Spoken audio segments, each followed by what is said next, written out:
Welcome to the Bulwark Podcast. I'm Charlie Sykes. Hey, before we say anything, I want to thank Amanda Carpenter for sitting in for me the last 2 days. She did a fantastic job. I really appreciate it. It helps to go on vacation and know that you're leaving the podcast in good hands. So, again, thank you to Amanda. And as I said in my newsletter this morning, I'd like to say that I'm tanned, ready, and rested and back, but unfortunately, people continue to screw things up. We have these stories all over the country of school board meetings being really turned into. Um, what I was trying to come up with a different word for shit show, but it's too early in the morning to do that. We have the pandemic of the unvaccinated continuing to spread. And apparently, while I was out of town, the former president, and which means, of course, the entire Republican Party, he's apparently decided to go all in celebrating the Confederacy and Robert E. Lee. So it's like, welcome back, everybody. And who better to talk about all this with my colleague, Bill Kristol. How are you doing, Bill? I'm hanging in there. How are you, Charlie?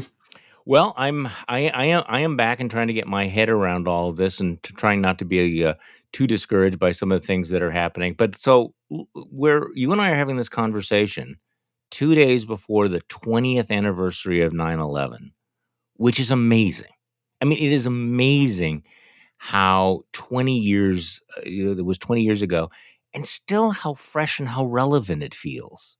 I mean, I can still remember everything that I was thinking and doing that day, which is remarkable because I've forgotten all decades in the middle of it. But I mean, this is the 20th anniversary of 9/11.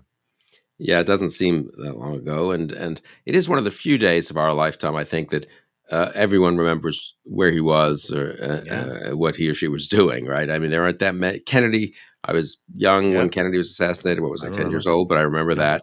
I guess the moon landing pretty well. Is there anything else that's sort of a publicly remembered thing the way Pearl Harbor was for our parents' generation in our generation? I'm not sure. Yeah, I would think that those would be the two, maybe the shuttle Challenger explosion. Yes. I certainly remember that. Yeah. Um, I actually remember I was teaching a class at Marquette University in journalism the day the Challenger blew up, and I said, I told the class, I said, this sort of is like a flashback to me of in terms of a shock to the nation of the assassination of John F. Kennedy, and then I realized that nobody in the room there had remembered that And if you were had even teaching been that born. And if you were teaching that class today, they wouldn't remember 9/11. I I discovered know. that teaching just before the pandemic. So that's no, I remember it very clearly. And so, where were you? Were you in Wisconsin doing the show? Right. I was in our office area, the cubicle area, and I was preparing for my show. It started at 8:30 Central Time every morning. And I remember not having a lot of material that was particularly compelling. I think that Michael Jordan was either retiring or unretiring or something like that. And I remember standing, with sort of a stack of no. The first thing I heard that a plane had crashed into the World Trade Center, and the first report I had no idea how large the plane was or how big it was. So I knew something major had happened, but I remember walking out of my cubicle and then we had TV set up and watching the second plane go in, Hmm. and then you realize that your whole world had changed. And did you And do the show that morning? well, I did. We kept the morning guys on the air past 8:30 for breaking news, and I remember that I sat down in the studio and placed a call to somebody who had been a former reporter for the Milwaukee Journal, who I think was working for Newsday, and he was across the river looking at the towers, and we were able to have him on the air, and then the phone went out. And then later, I did open up the phone lines and tried to put this into some perspective. Was this the worst day that in terms of American casualties since the Civil War? What would change? And you did have the sense that everything had changed, and had that feeling for a very, very long time. So it's very strange looking back on the last 20 years and all the things that we could not have predicted or anticipated. Yeah, no, I remember it vividly myself. I was down at the Mayflower Hotel, which, as you know, is about a block from our old Weekly Standard office, having a kind of business breakfast the way one did pre-pandemic occasionally with a friend, actually Peter Berkowitz, who you know some, I think. And Mm-hmm. and we were just catching up. It was totally random, had been scheduled, weeks before, kind of thing. And Gary Schmidt came down from the office and said, I guess he knew I was there. I mentioned to him that I'd be just the Mayflower for an hour. And around 8:30, I think Eastern time, maybe it was 9, and said, you should probably come back to the office. It looks like something really major is happening in terms of a terror attack in New York. I think this was just before the Pentagon. And then, so I was back up and, yeah, watching. We all clustered around our one TV, I think, at the Weekly Standard, and watched. I remember when the White House was evacuated, and someone from the White House called over and said, "Could I come? We're evacuated, but we want to stay in touch. We need a place with computers. Can we couple us come over and use an office at the Oh, Weekly Standard?" These are wow. former Uh-huh. writers for us and friends, Yeah. of course, from the speechwriting office, and so they did. And so we had this our tiny contribution, I guess, was that they were in touch with Mike Gerson and the president's speechwriters during that afternoon. I remember as we sat there just kind of taking it in, and obviously it was terrible. I do remember that night going on the NewsHour. I think maybe it was still called the Mhm. McNeil-Lehrer NewsHour back then on PBS. And they asked me to come on, 8-10 minutes, just discuss the significance of what had happened. I remember thinking, can I get there? It's in Arlington, the studio, and a lot of the roads have been shut down in the DC area, especially anywhere near the Pentagon, obviously. But there was no problem. I think I just drove there and had a very uh, somber and sort of tentative discussion with, I think, Jim Lehrer it was. And the one thing I remember, and I hope this is right. I say this, one's memory distorts things after 20 years, Yeah. but I think this is right. I think I said something about, he said, what are some of the implications of this? And I said, I mean, God knows, but I think one thing we'll be at war in some way or other in Right. Afghanistan. I think. I mean, we're Mhm. going to have to go and remove the Al Qaeda and deal with them. That probably means dealing with the Taliban government. And I remember he was a little surprised, as I recall. That is, I mean, people hadn't really begun to process. They knew it was a huge shock, a tragedy. Of course, I think the heroic stories of Flight 93 were beginning to learn that. But people hadn't really thought through the sort of foreign policy, obvious kind of implications. I'm not saying I was particularly ahead of anyone else, but that's the one thing I sort of occurred to me. And yeah, I think everyone took a little while then to start processing what had happened. But the one thing I was thinking about it, like everyone has been the last week or two, I suppose. In a certain, there are all kinds of things one wishes we had done differently. I wish I had said differently and written Mhm. differently. But I think in some ways there's a lot to be grateful may not be the right word. A lot to be Mhm. proud of. I can put it that way. In America's behavior over these 20 years, we didn't succumb to the worst temptations, either of bigotry, anti-Muslim bigotry or craziness on that side, or to kind of simple retreat and acquiescence and terror on the other side. And if you look, if you had told us 20 years ago, sort of the amount of terror, the number of terror attacks there'd be, they would flare back up after we got out of Iraq, but then again, we would sort of damp it down. The degree to which the Muslim world did not go crazy, the degree to which we were able to fight back Islamism without antagonizing hundreds of millions of Muslims, the degree to which the country maintained civil liberties here at home and fairly normal politics. I think that's not nothing. That's No, not it nothing. it it's not because we all assumed that something else was going to be imminent, and, I was reading last night, I think it was in the New Yorker's account, almost immediate account of it, to bring it all back. I think part of the shock was how successful the attack was. It was not just that we were vulnerable, Right. but that our enemies had pulled off this amazing, coordinated, almost flawless attack, which you really sort of couldn't emphasize that much back then. I mean, we were talking about, how they were cowards and everything. In fact, what we saw was that our enemy was much more determined and much more organized, which I think was part of the shock of all of that at the time. I also think, you mentioned that we were sort of getting trying to get our heads around what had happened. And I remember that day, there was no question. We knew that America had been attacked and America was at war. So, I mean, but how that would play out, we didn't know. And I was thinking about, that image of George W. Bush sitting, he was doing story hour, reading to the kids, and the left made, I think, the Michael Moores of the world, made a lot of hay out of the fact that he didn't immediately jump up because he didn't know what was going on. In a lot of ways, he was sort of like all of us. Yep. And I know he's the president, had more responsibilities, but it was what just happened. To process it. And so that first day, I would say, was a little bit shaky. But then I do think, for whatever people think about him, and there were huge mistakes made with the weapons of mass destruction. We all know about that. Later in his presidency and later in all of this, but that week was really a moment of presidential leadership that was important for the country when he stood and gave that impromptu speech, about, the people who knock down these buildings, will hear us. I can hear you, and soon the people who knock down these buildings will hear us all. That was a goosebump moment of presidential leadership that, and again, it was a moment in this country where we pulled together. When you saw the Democrats and Republicans stand together on the steps of the Capitol, we thought that the country's politics, I think, would change more fundamentally than it really did in retrospect. Yeah, we thought, in fact, the country's politics, you could argue now, 20 years later, have gone in the opposite direction Yeah, from I what we know. were hoping, and Yeah, gotten worse, more polarized, obviously, and crazier, much crazier, I'd say, than pre 9/11. So that's unfortunate and bad. No, I kind of go back and forth in my own mind. I mean, the country in some ways is in worse shape now, but in other ways, it showed a kind of strength and resilience. We fought these two very difficult wars.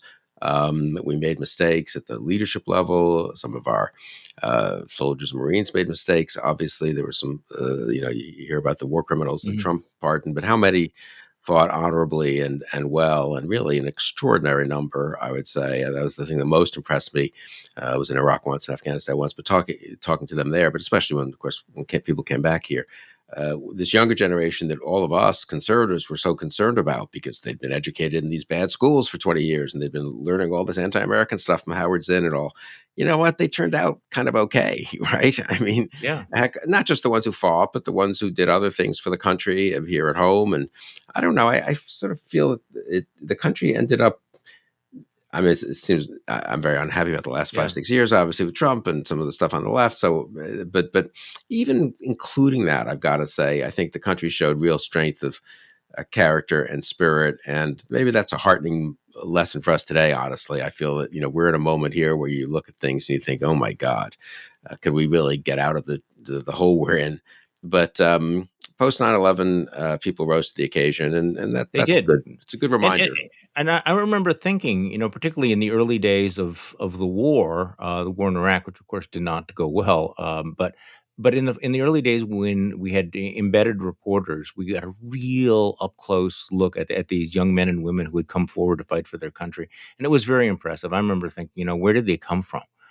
They'd, that whole side of America had kind of been in eclipse, and it was encouraging. So you've probably seen this new poll in the Washington Post this morning where they asked people, did the events of September 11, 2001 change the country for the worse or the better?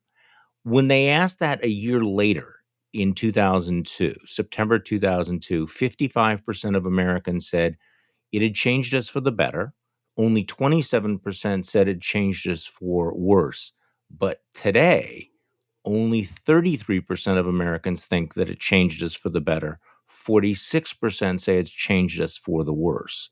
So again, people have revised their opinions of all of that. And I'll be honest with you, I'm not sure how I think I would answer that question that it changed us for the better, but I can't feel that we are better than we were on September 10th, 2001 right now, given what's happening right now. But I don't necessarily think that all comes from the events of September 11th. Do you understand? I mean, Oh, I'm exactly where you are. I'm not sure. I'm hedging and I'm fudging there, but Yeah, no, it's because no. it was one of the big stories, I think, is that in some way the the effects of 9/11, the memory of it, of course, and time, it did its work, and so it's sort of petered out. It's hard to really know, hard to blame Trump, or hard to blame the some of the craziness of the left on 9/11 one way or the other. I mean, I said some people on the left will say, oh, there was anti-Muslim sentiments that Trump then exploited, but they were, I think it was the opposite. If anything, the country resisted those sentiments pretty well, and the conservative movement resisted them pretty well. And McCain and Romney were the Republican nominees and repudiated them. Trump turned out to be able to capitalize them in 2015, and when there was that resurge of terrorism in Europe and the refugees because of Syria. But so I'm ambivalent too. I'm not sure we're better off than we were on September 10th, 2001, leaving obviously aside the terrible deaths on 9/11 and then the wars, but even just leaving that aside, it's a matter of kind of general national spirit. I'm not sure 9/11 had that much to do with that one way or the other. Um, yeah, Yeah. it turned out that, Yeah. I mean, and then some people will say, well, the failures of leadership, that no weapons of mass destruction, badly fought war in Iraq, 2008 financial crisis really laid the groundwork for the rebellion against the elites and all. I'm not even sure that's true, though, when you really think about it. With those, we recovered from those things reasonably well. The same elites that maybe were complicit in the collapse of the financial system got us out of it, and out of the trench without the whole, without out of the hole without the whole world financial system actually collapsing, and we were kind of on a path back and so forth. So I don't know. I'm. It's hard to know. What I got to say. Yeah. I feel like it's very indeterminate. It's 20 years, a long time. You should be able to make a judgment. But I'm with you in the sense of I don't know really what judgment to make about the country 20 years later. Yeah, isn't that something? You would think that by 20 years, history would have a pretty clear verdict. Okay, so let's go from the. By the way, I unplugged for a little while over the last few days, and when I plugged back in, I swear, I don't know why I do this. I actually saw this report and I thought this has got to be a parody. This is a joke. That on the 20th anniversary of 9/11, well, every former president of the United States, current president of the United States, is honoring this in some very dramatic fashion. On Saturday, the 20th anniversary, Donald Trump and his son are going to be providing live commentary on the Evander Holyfield Victor Belfort alternate telecast. They're doing. I, I I looked at that and I thought that can't be. There's no way. But you made an interesting point the other day that maybe this is a good thing, right? That Right. that as opposed to doing a game cast. I'm looking at the picture, no holds barred. President Trump hosts the most anticipated heavyweight fight of the year. Full live in-person commentary by President Trump. September 11th, Holyfield versus Belfort. Holyfield is almost 60 years old, by the way. I Hmm. mean, so I mean, it's like old guys beating the crap out of each other. But maybe, part of it is parody, but maybe it's better that Donald Trump not try to horn in on one of the more solemn occasions. Yeah, let's have solemnity and solemn people at our events and honor the memory of the people who died, and of course the bravery of those who fought back on Flight 93 and with the first responders in New York and here at the Pentagon and subsequently. So it's a good event for serious people. They're good commemorations, if that's the right word, or appropriate commemorations for serious people to attend. Trump's not serious in that way. He's never had any respect. It was the same day that he was boasting that now his office building might be the tallest in Lower Oh, Manhattan or something like that. yes. So Yeah. let him not be part of it. Now, whether the country is closer to the, sober commemorations in Pennsylvania or DC or New York, or closer to let's watch a kind of ridiculous made-for-TV pseudo heavyweight pseudo championship match, I don't know. I mean, the country has some of both elements. It always has, of course, and There's you some could rich argue symbolism there, isn't there? yeah, and you could You argue that know? that latter element is maybe a little stronger than it was, you know? Yes, that maybe his instinct that the country is into the bread and circuses and fire and and these fights than professional wrestling than it is serious sober James Madison discussing constitutional issues with Alexander Hamilton. But the president did weigh in on American history over the weekend. He issued a very lengthy statement decrying the removal of the Robert E. Lee statute from Richmond, Virginia. He said the statute was magnificent, and then said, "If only we had Robert E. Lee to command our troops in Afghanistan. What an embarrassment we are suffering because we don't have the genius of a Robert E. Lee." Trump has studied the Yeah, Civil except War for campaigns Gettysburg. Yeah, carefully, I'm sure, and yeah, no, but again, it is. I mean, I think your point about bread and circuses, I hadn't quite thought of it that way. Is yeah, a good one. I mean, a good way of thinking about it. Democracies have always had this element. God knows Barnum and Bailey, and freak shows and sort of even campaigns, of course, have yeah. had their elements of hoopla and so forth. Somehow, one has always thought in the U.S. and mostly thought that at the end of the day, for the serious matters, the more serious attitude prevails, at least at the highest levels of the government and so forth.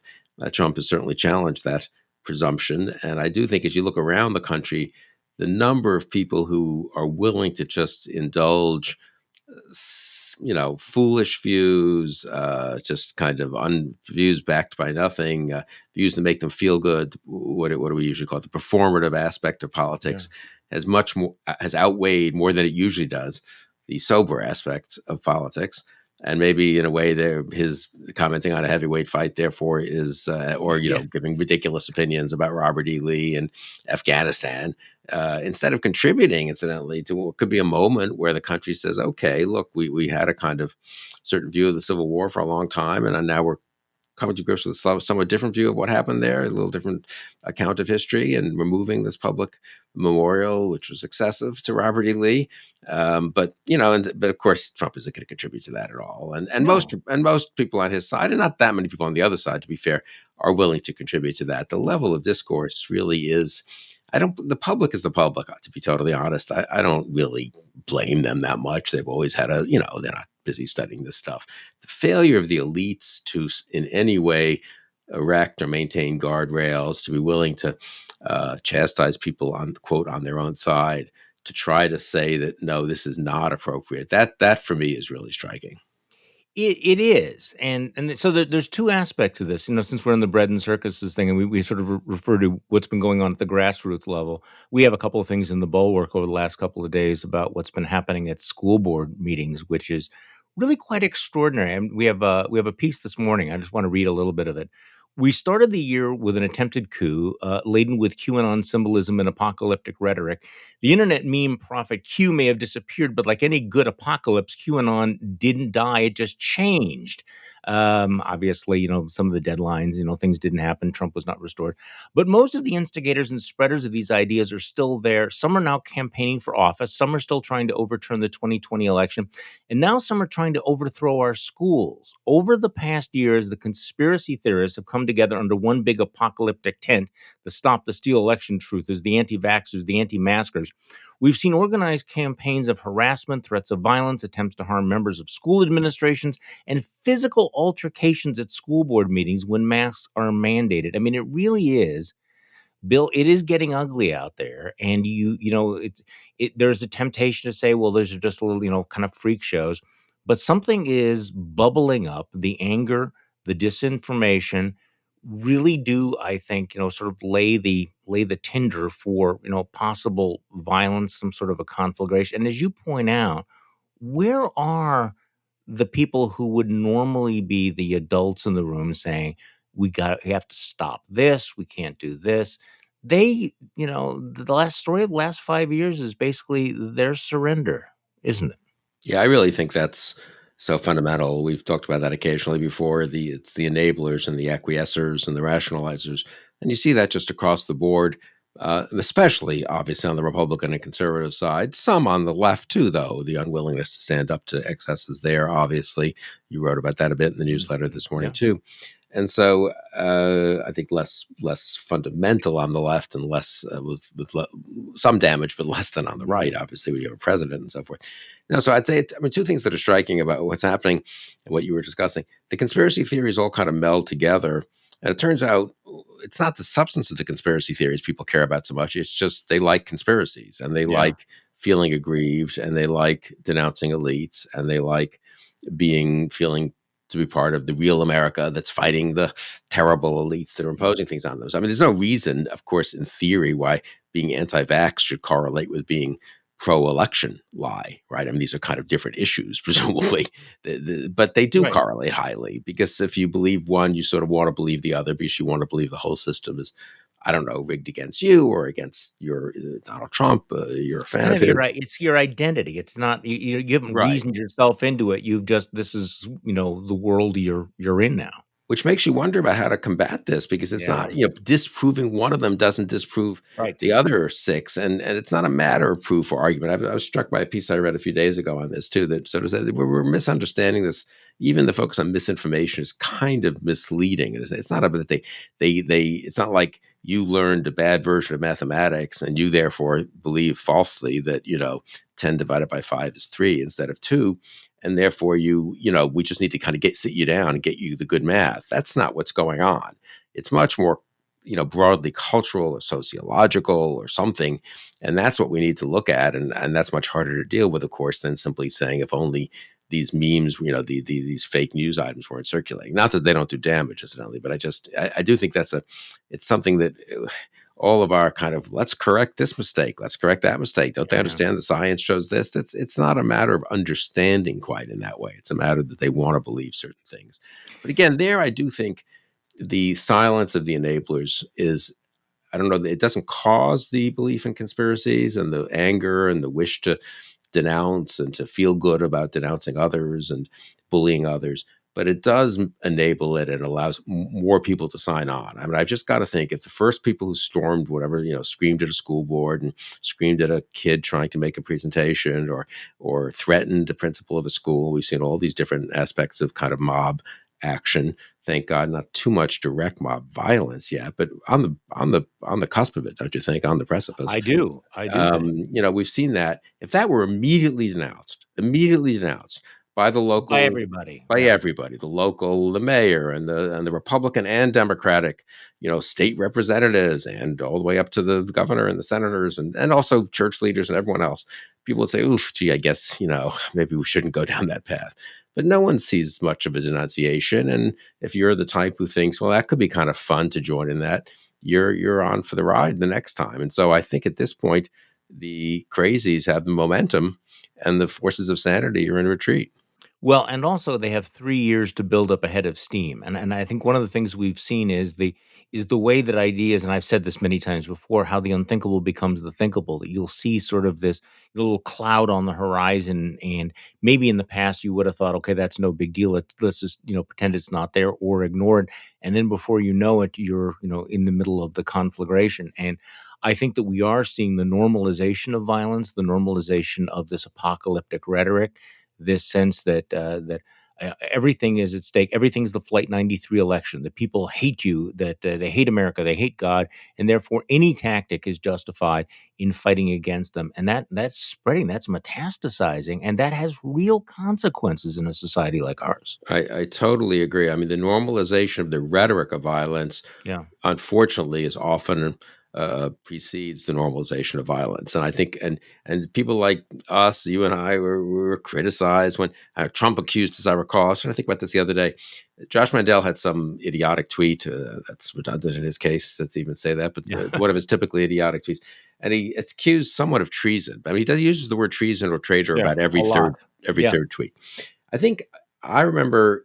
I think you and I were among those who criticized Trump for accusing some of his opponents in Congress. I think it was of Hmm. treason or traitorous behavior. Maybe 2018, maybe 2019. I can't remember. And I remember at the time, maybe I was on TV saying something. This is really extraordinary. I mean, it's one thing for some third level politician to throw out a term like that. For the president of the United States, it's very dangerous. And I think whoever I was on with said, "Oh well, come on, Bill. I mean, he's a jerk and he's Yeah. using terms that Don't he take it shouldn't use. serious, But right? well, Yeah. yeah, what effect does it have?" And now it's utterly routine. That term, traitor and treason, which is a very loaded term and has real implications for how you should treat other people, not, in other words, not as fellow citizens, but as people who seek to destroy your country, is now just used routinely, and not just by Josh Mandel, but by people at school board meetings and people on, I don't know, I was watching a couple of focus groups that Sarah Longwell did the other day, and not even used by people who are screaming or yelling, used almost like a routine matter. Well, he's a traitor. I mean, and it's and you think to yourself, that's gotten normalized over, I don't know, 3 years, 4 years.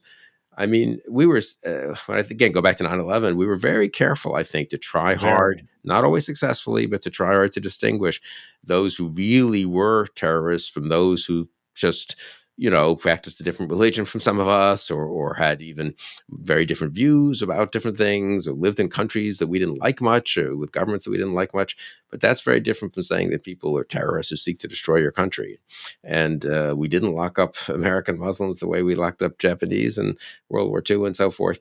But when you start calling people traitors the way everyone, so many people do today, that has got to be very dangerous for the country. I want to stick with this for a moment because again, it has become normalized, and many people might think people might think that that's sort of a just a political metaphor. Somebody who's on the other side, but there are people who take it literally, who do take it seriously. And if you're dealing with a traitor, you do not debate with them. You do not have a fair election with them. You fight them, and they should be subject to arrest, imprisonment, and potential execution. People need to understand that there are people out there, and there doesn't have to be, hundreds of millions of people who think that way. But if there are millions of people who believe that their fellow Americans are literally traitors. And you look at a lot of the rhetoric, and it sometimes is deployed in frightening ways. And you mentioned Josh Mandel, who is the leading Republican candidate for Senate. I think the tweet you're referring to is he referred to Alexander Vindman as a Right. traitor. This is a deeply patriotic American who has served his country for decades, who was awarded the Purple Heart, who served in combat in Iraq, who tells one of the great American stories coming here as an immigrant, and again, trying to be the best American that he could be. But because he chose to testify to the truth about Donald Trump, all of that is wiped away, and he is branded as a traitor. It's so despicable, it's so stomach turning, and yet, as you point out, it's become routine and normal. Yeah, I mean, the thing about Alex Vindman really is despicable. He serves in the Trump White House at the NSC Yeah, because he's sent there by the military. He works for John Bolton and so forth, and then he's subpoenaed by Congress and testifies truthfully. No one has shown that a word he said was false, and now is routinely called a traitor. And again, what's striking at Mandel's running for office, and so he's unusually irresponsible and demagogic and really vile in his behavior. yeah, But I am struck how many people who are followers of his who aren't screaming and yelling and who probably in their personal lives don't, wouldn't confront someone perhaps in the way the school board people going to the school board meetings are confronting others. But still, they kind of use the term, and it does permeate the failure to call people on that. And again, so let's take Mandel for yeah, an instance. Has anyone called Mandel on that? There's a sitting Republican senator in Ohio. There's a sitting Republican governor in Ohio. I mean, does anyone bother even anymore? There are others who served in the military, of course. I mean, does anyone say, wait a second, this is totally inappropriate and dangerous and disgusting? And Mandel should apologize. And Mandel shouldn't be supported if it comes to it in a general election, even if you agree with him on tax policy or on, your on something else, some other issue. But how many people are willing to say that? Very few, including very few Republican leaders. Josh Mandel, if he wins the Republican nomination, I predict, will be supported by the National Republican yeah, Senatorial of Committee, course. just like Republican candidates elsewhere. He'll be supported by Republican donors. He'll be supported. The Wall Street Journal will be writing editorials about how bad his opponent would be on tax policy and regulatory policy. National Review will be exposing some misdeed of his opponent from 3 years before. And they won't necessarily quite defend Mandel, but they'll just be silent. They'll be a prudent silent about Mandel. Yeah, yeah, It's anti really Mandel. terrible, I think. No, it is, and your prediction is exactly right, which leads me to the next topic I want to discuss, the most difficult, painful topic in American politics, and I think we have to talk about it today. So we'll do it right after this. Hey, Charlie Sykes here. Just a quick reminder, if you sign up for Bulwark Plus, you will have access to our morning newsletters, to JVL's Triad, as well as our whole suite of podcasts. This one will remain free, but if you want to listen to the Secret Podcast or participate in our live streams or others like the Next Level Podcast, please consider joining Bulwark Plus. Okay, we are back with Bill Kristol. I think the most difficult topic to talk about in American politics is abortion, and I'm wondering right now, you know, I've used the analogy of the dog that catches the bus, but over the last few days, watching Governor Abbott down in Texas talk about that Texas law that encourages people to drop a dime on their neighbors who might be involved in an abortion, but watching him try to rationalize why there's no exception for rape. I believe that what he said was something like, and they were saying, well, should a woman, be compelled to carry a child to term that's the result of rape? And he said, well, they're dealing with that because I'm going to arrest and jail all future rapists. And it sort of reminded me that there are some topics that you never want to be talking about. And right now, here are Republicans talking about overturning Roe v. Wade, passing laws that ban abortion, in trying to justify why that should apply to women who have been impregnated through rape. This does not strike me as something that Republicans really would relish debating going into the midterm elections. Your take? I mean, I agree with that, and incidentally, they're also denouncing those of us who've said, this is this is not good for the pro-life movement or the pro-life cause. It's going to alienate more people that it wins Yes. over. It's not going to stop. It's not even clear how many abortions it will stop in Texas, incidentally, since people will hurry up and get them, I suppose, in the first 6 weeks to go out of state. And anyway, the law is going to be overturned. But again, it's the silence of the pro-life elites here is very comparable to the silence of the Republican elites in the Hmm, case of Mandel. hmm. In this respect, are they for the law or against it? I mean, privately, of course, they're, oh my God, what a foolish law. I wish the Mississippi law was much better considered. And it's 15 weeks, and they have a very good argument coming before the Supreme Court. And that's our strategy, is to use that to either chip away at or change or even repeal Roe v. Wade. And this is a distraction. And some of the others, I've talked to these people in the last 72 hours, and several people called me up upset that I, who edited a pro-life magazine for over 2 decades, Mhm. have been so critical of the Texas law, and has said, no, this is a sideshow. It doesn't really matter much and stuff. None of them will say, even in passing, yes, I'm against this law. This is an unwise law. This is a Huh. bad law. This bounty hunting approach is really destructive. The 6 week limit is not a real limit, and not a defensible really limit. I would say, if you're going to have a limit, if you just want to say we should not have be anti-abortion, that's fine, that's consistent. But the 6 week thing is kind of ridiculous, and then the failure to have the exceptions, and politically, I believe, will lead to a backlash. But they're unwilling to say that. It's all anti Texas now at this point in pro life world and in official conservative world, Okay, and so the so point, it's yeah, totally irresponsible. And a movement, even a movement that I think is a fairly noble cause in many ways, the pro life cause, a movement that's unwilling to say, no, this goes too far. It's like being anti-communist and not right. being willing to denounce the most crazy conspiracy theories in the 50s and 60s about how General Marshall or Dwight D. Eisenhower are communists. You end up hurting your own cause. And I think there are a lot of people out there who are in between, obviously, on abortion. The polls show this. They're open to a more pro-life stance than than Roe v. Wade had, or than Casey. They're open to restrictions. They're open to more flexibility for states. To the degree that the Texas law becomes the focus of debate, and I think it could be, because there'll be developments in Texas, right? Things will be happening in terms of enforcement of it and legal cases and et cetera. To the degree that that becomes the focus, I just think a lot of people who are in between are going to say, well, look, if this is what it means to give more latitude to the pro-life forces, forget it. Forget it. Let's just have Roe v. Wade, and let's just vote for governors in our states, and hope that Supreme Court justices just say shut this down, because we are not interested in going in this direction.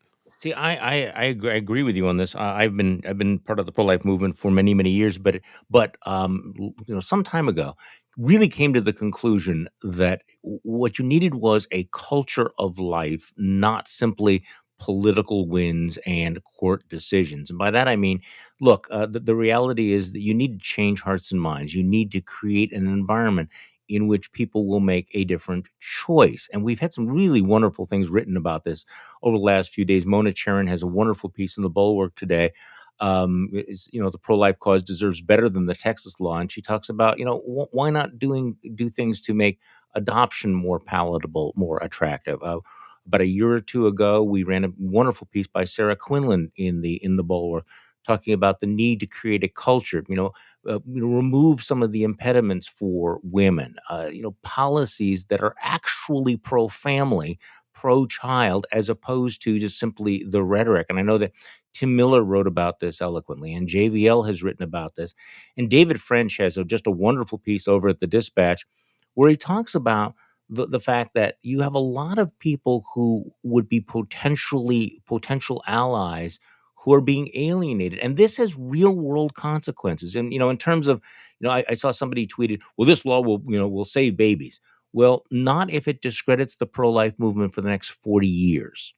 And if in fact, what, Republicans, embrace, do they really want, spying and informing on people? Do they really want that to be the image? Do they really want to talk about women who have been raped and, as, being prevented from making a choice here? This, I think, long term loses you the culture, And that matters because the culture will determine the kinds of choices that we have and the kind of respect that we want to have for human life. So, does this enhance the respect for human life or does it alienate people? And this is a real decision. This is not rationalization. And as you and I both know, this was a huge issue that drove a lot of people and the conservative elites to go along with Trump because they figured, okay, 99% of everything he does is terrible, but if he appoints the right Supreme Court justices, maybe we can overturn Roe versus Wade. Well, now here we are. I And mean, so they would is say this what we want? You know? they think, and I've heard this argument privately, and you've seen it a little bit publicly from sort of, let's call them pro-life elites, intelligent people, friends of ours, that in some cases previous friends, past friends of ours, Yeah. that this will increase the chances of the court overturning Roe, because they'll see what a mess it is Roe has created, and they'll want to clear the playing field. I think that's wrong. Actually, I think if you're Justice Kavanaugh or Justice Gorsuch, you can't help but look at or Justice Barrett, you can't help but look at what's going on around you and think, geez, I don't know, is this healthy for our country? Are we going to, by 5-4 or even 6-3, overturn a 50-year precedent and create this kind of politics? They're not supposed to think that way quite. I mean, they are supposed to think that way at some level, but they are supposed to, apply the law and not be political actors. But they're allowed to think in a broader way about the implications of their decisions. And I've got to think they take a look at this Texas stuff. But the funny thing is, these same pro-life elites were saying a year ago exactly what you just said. It's very important to confirm Judge Barrett, obviously, and it's very important to even support Trump because we get good Supreme Court appointments and lower court appointments, and we have a sophisticated strategy with this Mississippi law, which is much more carefully written and well briefed, and that's going to be argued before the court. And this is our way of eroding or even overturning Roe in a way that's appropriate and legal and constitutional and wins hearts and minds, makes the case, as opposed to the opposite. Now it's the opposite direction, and they're quiet. They will not denounce this. They will not, all they'll do is denounce those of us who are denouncing this, who are saying this is a terrible mistake. And so it's what's happening with the pro-life movement is what's happened with other parts of the conservative movement, unfortunately, which is they start off with a reasonable position, maybe not 100% reasonable, but mostly reasonable position and set of policies and strategies. They start to kind of accommodate less reasonable policies and strategies. Then they attack those who criticize the less reasonable policies and strategies. And before you know it, they're basically all in for the crazy policies and strategies. So a friend of mine who I really respect, I won't say who, but I mean, is now defending the Texas law or attacking critics of the Texas law because some other kinds of legislation also allow for private attorneys general to bring cases in environmental law and stuff. I mean, a ludicrous analogy, honestly. As a way of saying, why are people so upset about these private rights of action, these lawsuits Oh, for come 10,000 that you can on. make $10,000 off by I guess tattling on someone who refers her 16-year-old niece who's maybe 7 or 8 or 10 weeks pregnant from some, God forbid, some terrible sexual assault or something, refers that person to an abortion provider. Now you get $10,000 for tattling on that person, and that's defensible. I mean, they're not really quite willing to say it's defensible, but they're certainly willing to criticize anyone who says it's indefensible. I mentioned David French wrote about this, and he said, he makes the point, which we've been making here, to be pro life does not mean supporting every possible strategy, even if it's only temporarily successful. Strategies designed to ban abortion do not necessarily help end abortion, and ending abortion is the ultimate aim of the pro life movement in theory. But he says, as I've heard so many believers from many faiths say, I'm pro life and I want the law to protect the unborn. I welcome refugees. I want to address the contemporary reality and persistent legacy of racism. I want politicians to be people of good character and fundamental integrity. Where do I go? Where is my political home right now? It's an interesting point that if you support, let's do whatever we can and enhance the ability of people to be able to keep and raise their children, to have a decent humane society. Does that mean that you go along with the pro-life movement all the time? And no, I don't think that it does. So I do think that it's worth. Maybe we do have this moment at some point to have a debate about creating a culture of life. It would be nice to have it. Why do women have abortions? Many of the women who have late term abortions do so because they can't afford to have a child, or because it's a very personal choice, obviously, or because they've been abused. We can't fix every problem, but there are things that society could do to be more child friendly. And I You do know, think that this opening for more, for example, bigger, child credits, is a positive pro child, pro family thing that the pro life movement should regard as important. I mean, what happens after birth? It's a cliche, but is not irrelevant to this issue. yeah, and much of Yeah, the pro-life movement has regarded much of that as yeah, important over the decades. That you were very much involved, and I was somewhat yeah, involved, and a lot of our colleagues were involved. Mona very much so. And the number of abortions in the United States is about half of what it was 40 yeah. years ago at its peak, and that's a pretty big achievement. And I guess this gets Huge. back in a way to our original discussion. Why the psychology, therefore, of a kind of flight? Why the Flight 93 psychology now on this issue above all? I mean, that is to say, it's an issue on which there's been progress. Progress has been made, and so I don't think it's about abortion. You know what I mean? It's not about people sitting there and saying, gee, how can we really reduce the number of abortions in Texas? And how can we lay the groundwork longer term for a more pro life culture in Texas? Because this is not doing that. It's about how do we attack our enemies? How do we, find a clever way around the Supreme Court or the lower federal courts, which have been enjoining some laws to show that we can kind of game the system. I don't really know what it's about, honestly, at this point. I do not, I guess I'm just going to say, I do not believe there may be individuals, of course, who are motivated by sincere pro life feelings who were involved in drafting this law and voting for it. I do not believe that is the dominant spirit behind this law.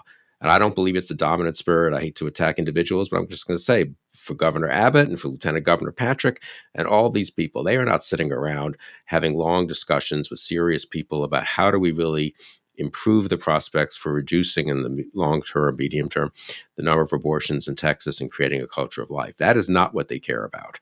And I'm sorry if calling them out offends other people in the pro life movement who are better people, I think, and who genuinely care about this. But you know what? If you're part of a movement, you've got to call out the people on your side who are behaving dishonestly and dishonorably. And if you're not willing to, there's a kind of Gresham's law that gets put into effect. The pro life movement becomes the Texas law. It also occurs to me that this whole debate has completely shifted, because up until now, there's been no accountability. It's been a freebie, right, for people like Abbott, where you could say you're pro-life, but without ever having to deliver or do anything, Right. right?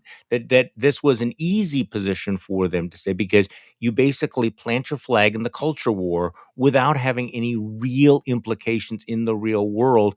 And now they ought to be aware that that's changed because now you are passing these laws, you are doing these things.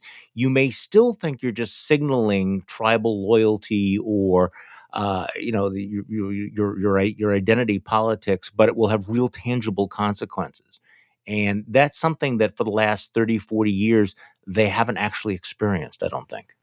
Yeah, and I hope they do talk to people who are maybe related to them, kids and friends of their kids, and people who are of childbearing age, and people who are in college and high school, incidentally, and might face these kinds of personal choices you've been talking about.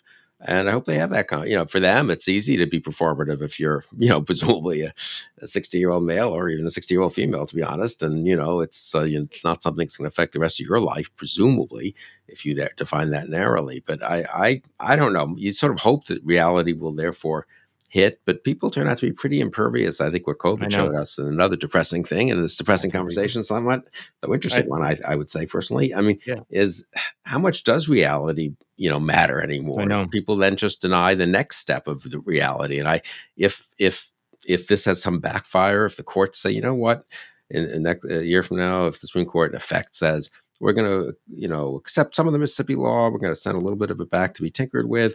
We're going to modify Roe v. Wade, but we're not going to simply overturn it.